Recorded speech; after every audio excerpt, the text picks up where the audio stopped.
This is Greg Cosell with the All-22 review presented by the Community College of Philadelphia.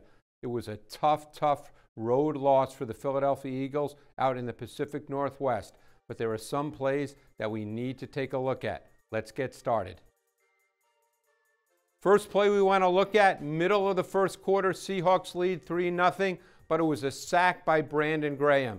And the reason why this play is so interesting is it speaks to what the Eagles have done all season long. They've lined up in their sub-package D-line. They've brought Brandon Graham inside next to Fletcher Cox. This is something they've done all season long. Very difficult to block Graham inside with a guard, and then you have to decide as an offense, who are you going to double team? You're going to work your offensive line toward Cox, which is what most teams do. So let's take a look. We'll clear it, and you'll see exactly what happens here. As we start this right about here, perfect. Look, the center goes to Cox.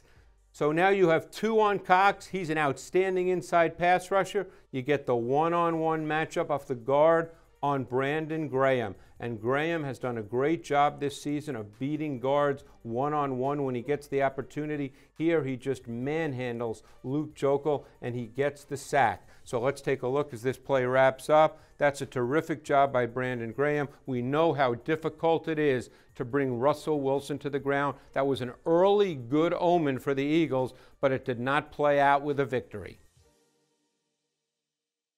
One of the really big plays in this game came in the third quarter. The score was 10-3. It was a third down situation. And the Eagles, as they've done all year long and been very effective, have gone with what's called a zero blitz, where they bring everybody. It's a sellout blitz. There's no safety in the middle of the field. And what they do very often is they'll match up, let's say, Rodney McLeod on a wide receiver because they anticipate the blitz getting there. But this time they had a problem. Here's what happened. Here is the all-out blitz. You can see right here they're going to attack. It's all-out pressure. It's a sellout. You're trying to rush more than the offense can protect.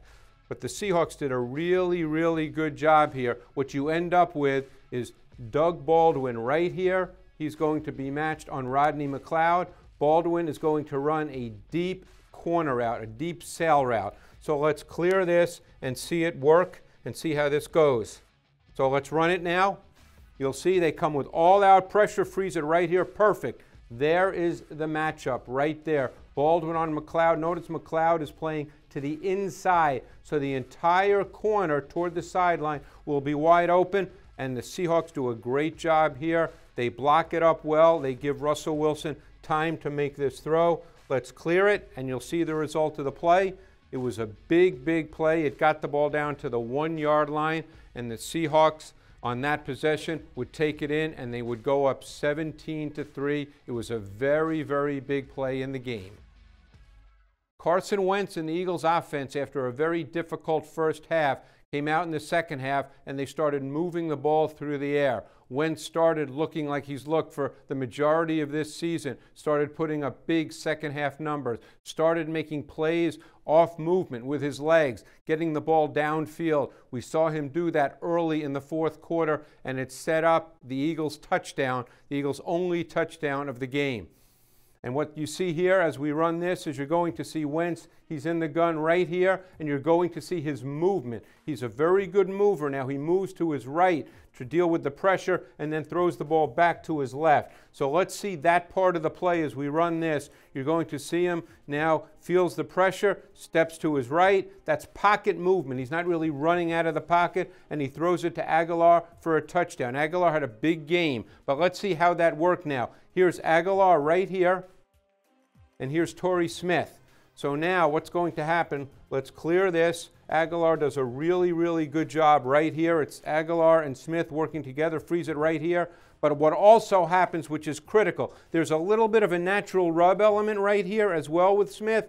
But the key thing, because of Wentz's movement to the right, is Byron Maxwell. Look where his vision is. There's Maxwell. His vision is over there. But remember, he has Aguilar man to man, so he loses him. And Aguilar will go around here, and Maxwell cannot get through Smith.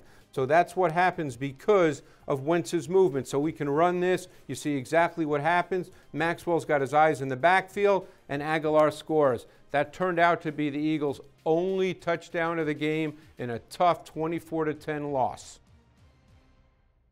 Following the Eagles' touchdown drive to make it 17-10, the Seahawks came back and they had a great drive of their own, and it ended with a touchdown that wrapped up this game, making it 24-10.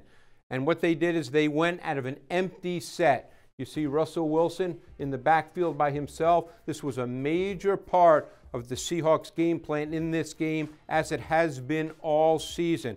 And what they did here is they have J.D. McKissick, who's a combination receiver running back, used to lining up detached from the formation. Now, the Eagles got stuck here.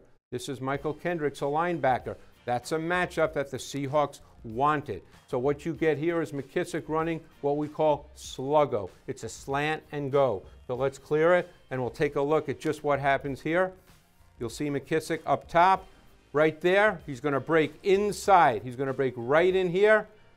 Kendricks has his eyes right on him. He's going to jump hard inside, reacting to the slant part of the sluggo. So let's clear it. You'll see that. And then it becomes sluggo. Slant and go.